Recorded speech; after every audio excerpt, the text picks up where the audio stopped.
Hello and welcome to another video. My name is Justin, and today we're going to be talking about connecting Amp CLI to VS Code with a new flag called --IDE. This will allow you to view current file in selected code, access to build errors in IDE insights, as well as reading and writing through your IDE with full undo support.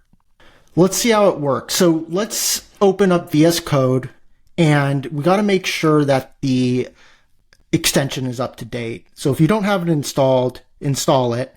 If it isn't up to date, click update. And there you go. What we're going to do is make sure that we have the terminal open. And then from there, what we will do is hit amp update. Great. Now we're going to start amp with --IDE. Perfect. Since AMP can see which files are open and what code you have selected, we can ask the agent to explain this function. So we have this function.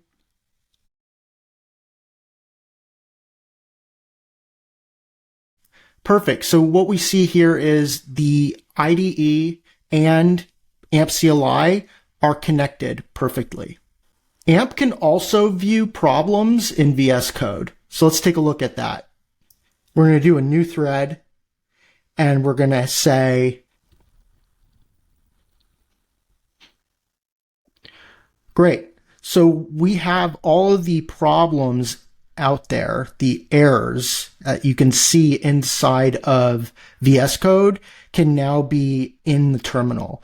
Last but not least, let's show you how the CLI can read and write through VS Code with full undo/revert support.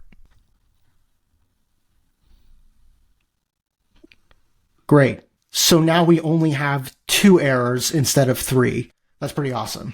And there you have it. With amp --IDE, this will allow you to view current files and selected code, access to build errors and IDE insights, as well as reading and writing files through your IDE with full undo support. All right, that's all we got for this video. Check out amp --IDE in your terminal emulator and go to ampcode.com to learn more.